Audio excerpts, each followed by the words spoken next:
zaujatun salihah. Orang bahagia itu tanda yang keempat kata Nabi, punya istri biar cakep asal taat. Sudah surga itu, cakep taat. Istri kayak gitu, kalau belum mati jangan dikuburin dulu. Sudah cakep taat lagi. Tapi kadang-kadang enggak, udah jelek ngadat melulu. Apa yang mau dipilih? Sebab itu Quran mengatakan istri pakaian untuk suami, suami pakaian untuk istri. Kenapa suami istri diibaratkan pakaian? Alangkah tingginya gaya bahasa Quran ini. Suami istri teman hidup, hidup perjalanan panjang. Sejak kita dalam rahim sudah ada hidup kan di sini. Sampai ke alam dunia, masuk ke alam barzakh, kumpul di padang mahsyar, sampai menuju akhirat, itu perjalanan hidup. Carilah istri atau suami teman hidup yang membawa manfaat tidak hanya kehidupan di dunia ini, sampai di alam barzakh, sampai di padang mahsyar. Suaminya mungkin meninggal lebih dulu atau istrinya mungkin meninggal lebih dulu. Tapi suami atau istri yang masih hidup berbuat kebajikan. Suami saya meninggal, ada hartanya, saya sedekahkan, niat pahala untuk almarhum suami saya. Ini teman hidup. Tidak dibatasi dan tidak bisa dipisahkan oleh maut sekalipun. Zohirnya mungkin pisah, badannya mungkin pisah, tapi hatinya, jiwanya, kebersamaannya dalam menghadapi kehidupan. Karena itu, saudara-saudara, bahasa Quran indah. Suami istri diibaratkan seperti pakaian. Apa fungsi pakaian? Pertama, pakaian jadi kebanggaan. Artinya, suami harus menjadi kebanggaan istri, istri harus jadi kebanggaan suami. Yang kedua, pakaian itu kan fungsinya menutup aurat. Artinya, sesama suami istri harus saling menjaga kekurangan masing-masing. Jangan malah sesama suami istri saling membongkar rahasia dan aibnya sendiri-sendiri.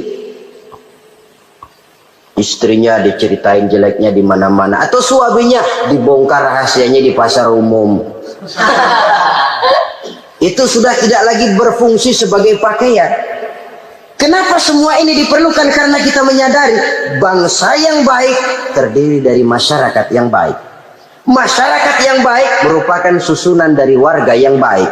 Warga yang baik adalah terdiri dari rumah tangga yang baik. Dan rumah tangga yang baik merupakan susunan dari pribadi yang baik.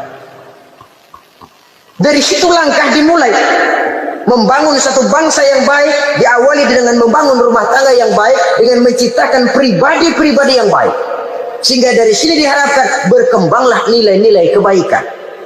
Orang akan bahagia mempunyai istri yang soleh. Kenapa? Tidak ada seorang suami bisa sukses jadi apapun dia, apapun profesinya, dokter kah, kiai kah, mubalik kah, petani kah, pengusaha kah, pejabat tinggi kah, tidak ada seorang suami yang bisa sukses tanpa peran serta istrinya. Walaupun memang peranan itu tidak begitu kelihatan, tapi sangat menentukan. Karena itu, saudara hadirin yang saya hormati, Islam sangat menghargai kaum wanita, memberikan kedudukan yang tinggi sepanjang tidak mematikan kodrat kewanitaannya. Nah, kalau sudah kesuksesan ini diawali dari rumah tangga, karier di masyarakat mudah untuk dikejar. Tapi keberantakan di rumah tangga merupakan kegagalan pertama di tempat lain. Nah, inilah saja yang dapat Al-Fakir sampaikan pada pertemuan kali ini. Bapak-bapak, ibu-ibu, saudara-saudara kaum muslimin rahimakumullah. Murai di dahan dan koko ayam di kandang, dunia ini penuh dengan berbagai macam kesibukan. Sejak dari petani yang turun ke ladang, pedagang yang berangkat ke pasar, pelajar yang menuju sekolah, sampai kepada pegawai yang berangkat ke kantor, seluruhnya tidak lain untuk mencari sesuatu yang bernama bahagia. Setiap orang menginginkan kebahagiaan dan tidak seorang pun menginginkan kesengsaraan dalam kehidupan ini. Namun nyatanya tidak setiap orang yang ingin bahagia mengetahui jalan yang harus ditempuhnya untuk sampai kepada kebahagiaan itu. Maka pada kesempatan pertemuan kali ini saya ingin menyampaikan sebuah hadis dari junjungan kita baginda Nabi besar Muhammad sallallahu alaihi wasallam yang termuat dalam kitab Mukhtarul Ahadits An-Nabawiyah, di mana beliau bersabda, arba'un min sa'adatil mar'i. Ada 4 perkara yang merupakan tanda dari orang bahagia. Saya mau tanya, di antara saudara-saudara yang hadir di sini, apa ada yang kepengen jadi orang sengsara? Ya. Seluruhnya tentu ingin mendapatkan kebahagiaan. Maka menurut resep dari Nabi kita, tanda orang bahagia itu 4. Jadi kalau saudara ingin bahagia, harus mempunyai 4 perkara ini. Yang pertama, orang bahagia itu kata Nabi, darun wasi'un. Punya rumah biar bagus asal gede. Enak ngaturnya. Daripada sudah punya rumah kecil, adanya di pinggir kali, gubuk, kalau hujan bocor, miring lagi, kiamat. Loh, kalau gitu Islam materialis dong. Hadis ini boleh diartikan dengan makna hakiki, arti yang sebenarnya. Boleh diartikan dengan makna majazi, arti kiasan. Kalau dia diartikan dengan arti kias, maka yang dimaksud darun wasi'un ay qalbun wasi'un. Rumah yang luas tidak lain daripada hati yang lapang. Karena di situ kunci kebahagiaan yang sebenarnya.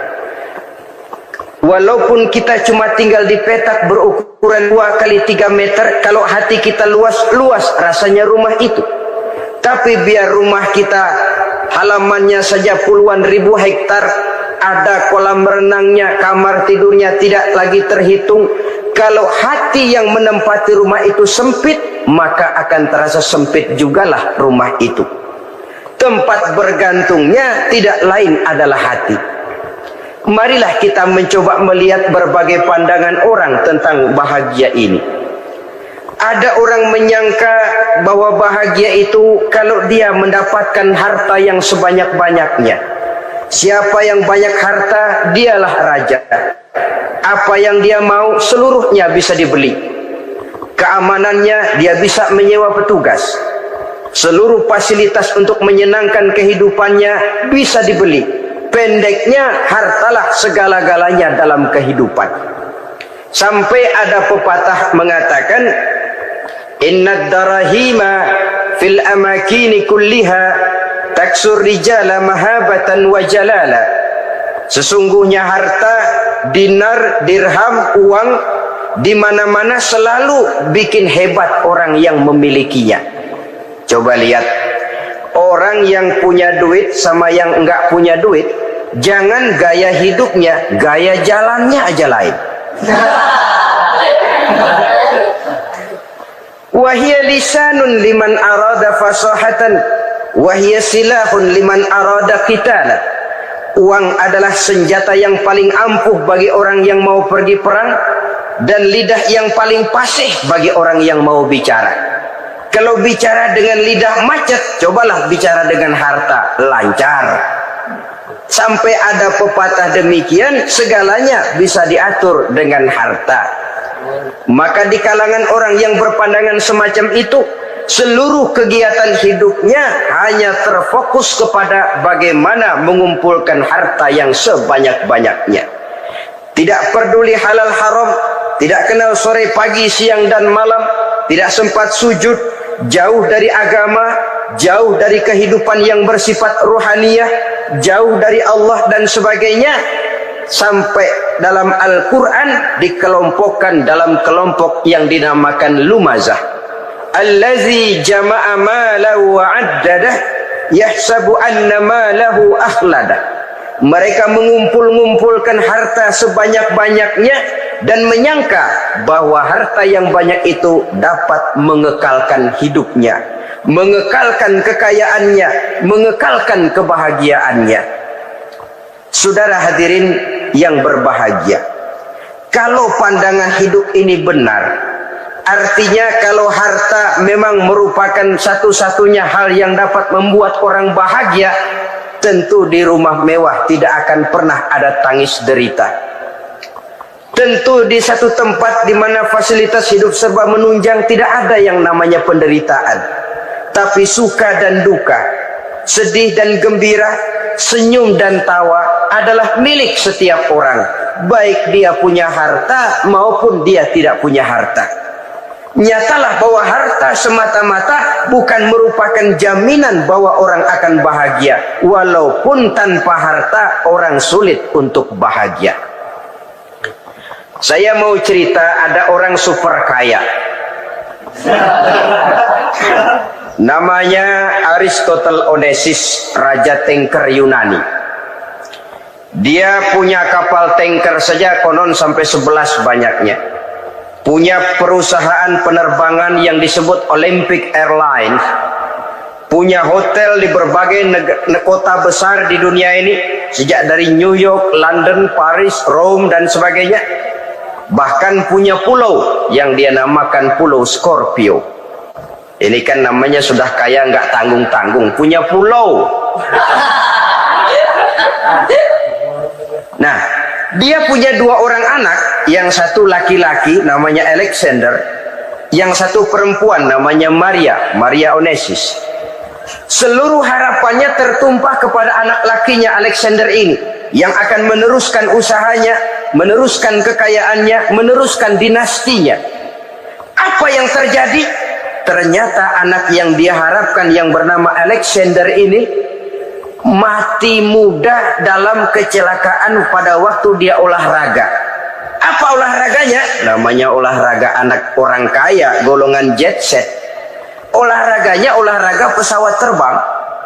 Jatuh, ya nggak kapungut, habis mati. Tinggal satu anak perempuannya, Maria Onesimus. Tapi anak perempuan ini juga malah urakan. Terakhir dia pacaran, bahkan kemudian kawin sama orang Rusia. Rupanya Aristotle Onesimus ini broken. Kekayaannya yang berlimpah ruah, perusahaannya yang begitu banyak, siapa yang akan meneruskan? Siapa yang akan menggantikan? Sampai kemudian dia mengurung diri di Pulau Scorpio dan mati di sana secara mengenaskan. Seorang multi-jutawan, seorang yang super kaya, mati menyendiri di pulau sepi. Ibarat kata pepatah, anak ayam mati di lumbung. Bukan kekurangan makanan, keurugan makanan. Begitu kehidupan Aristotle Onesimus. Dan banyak orang-orang yang sudah demikian kaya sampai dibingungkan oleh kekayaannya sendiri. Telusurilah kehidupan David Rockefeller misalnya, Henry Ford misalnya, Adnan Khashoggi misalnya. Multi jutawan yang kadang-kadang dibuat keder oleh kekayaannya sendiri. Pantas ketika Imam Ali ditawarkan orang, "Ya Ali, kalau kepadamu disuruh pilih ilmu atau harta, kau pilih mana?" Ya jelas pilih ilmu dong. Kenapa? Pertama, ilmu kalau kita berikan kepada orang lain tambah. Tapi harta kalau kita berikan kepada orang lain kurang. Saudara punya uang 10.000, dibagi orang 5.000, jelas uang saudara berkurang. Tapi saudara punya ilmu diberikan kepada orang lain bisa, saudara pun makin mantap. Tidak lantas jadi bodoh karena ngajarin orang. Saudara bisa Fatihah lalu mengajarkan orang Fatihah. Orang bisa, saudara pun makin hafal. Tidak lantas setelah diajarin orang ilmunya hilang. Begitu datang dia minta orang, "Tolong ajarin saya Fatihah." Udah habis, nggak ada.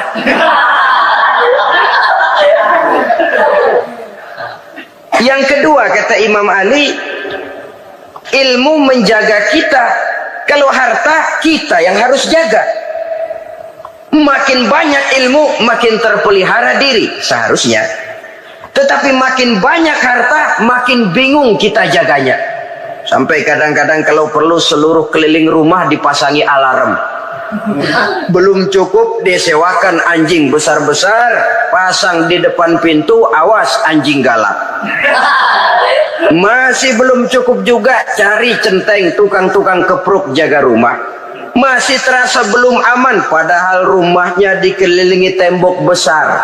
Di balik tembok ada pintu-pintunya tebal. Di balik pintu itu terbuka masuk kamar, kamar pun ada pintunya, pintunya pun kuat. Masuk ke dalam kamar ada lemari, lemarinya pun pintunya kuat, dikunci, kuncinya pun kuat. Tapi terhadap seluruhnya yang timbul cuma sekedar was-was saja. Kesimpulannya sekali lagi, tanpa harta orang memang sulit untuk bahagia. Tapi harta semata-mata tidak merupakan jaminan orang akan bahagia. Dengan hati yang luas, itu modal utama untuk mencapai kebahagiaan hidup. Orang yang hatinya luas, saudara-saudara, punya hati yang lapang, melihat kenyataan hidup ini, dia bersyukur senantiasa kepada Allah. Lantas tidak timbul hasud dan iri hatinya. Oleh karena itu, jiwanya selalu lapang. Kalau tidak, cupik hati namanya. Dangkal pandangan, tidak senang melihat orang lain dapat nikmat, dan itu sering dijadikan contoh. Kalau orang yang lapang dada, dia lihat tetangganya beli TV baru, dia berkata, alhamdulillah ya, tetangga kita beli TV, mudah-mudahan kita bisa ikut nonton. Lapang dadanya. Tapi orang yang sempit hati, lihat tetangga beli televisi, meriang. Enggak diapa-apain, meriang. Besoknya dengar tetangga beli motor, makin sakit, ke rumah sakit. Lalu di rumah sakit dengar tetangganya beli mobil, mati. Disiksa oleh perasaannya sendiri. Orang kalau hati sudah sempit dalam hidup, kemanapun dia pergi, sempit rasanya medan kehidupannya. Kemudian kita melihat juga ada orang yang menilai bahwa bahagia itu katanya kalau punya kedudukan yang tinggi, pangkat yang agung, wibawa yang besar. Mungkin betul, tapi mungkin juga tidak. Bergantung kepada hati orang yang punya pangkat itu. Sama dengan harta tadi. Harta akan membawa bahagia kalau dia jatuh ke tangan orang yang berhati lapang. Tapi harta akan jadi bencana kalau jatuh ke tangan hati orang yang sempit. Pangkat akan membawa bahaya kalau jatuh di tangan hati orang yang sempit. Lebih dari itu, kenyataan mengajarkan kepada kita bahwa ternyata pangkat dan jabatan tidak selamanya memberikan kebahagiaan dalam kehidupan. Bahkan resikonya kelewat besar. Beberapa bukti kita bisa ambil dari para pemimpin dunia yang menjadi korban lantaran pangkat dan jabatan yang disandangnya. Saudara ingat Presiden Abraham Lincoln dan John Kennedy dari Amerika? Dibunuh orang. Park Chung-hee dari Korea Selatan, Ziaur Rahman dari Bangladesh, Anwar Sadat dari Mesir, terakhir Indira Gandhi dari India, menjadi korban dari pangkat dan jabatan yang disandangnya dari orang-orang yang tidak senang dia memegang jabatan itu. Dia akan mudah mengundang bencana. Sehingga pantas kalau seorang presiden terkemuka Amerika, Harry Truman namanya, dia mengatakan jabatan presiden itu, kata dia, seperti orang nunggang macan, naik macan. Harus kita taiki, kalau enggak dia bakal nerekam kita, ngeri katanya. Adapun orang yang hatinya lapang, kalau dia menerima pangkat dan jabatan, dianggapnya itu satu kesempatan untuk berbuat baik. Tapi orang yang berhati sempit, menerima pangkat dan jabatan, bukan kadang-kadang menerima, malah berusaha setengah mati mencapai dengan segala cara. Kalau perlu jilat atas, jilat atas. Jadi golongan sumuhun dawu. Jadi kelompok kulon nuwun, yes sir, yang kerjanya cuma oke bos. Kalau perlu jilat atas, jilat atas. Kalau perlu injak yang bawah, injak yang bawah. Perlu sikut kiri kanan,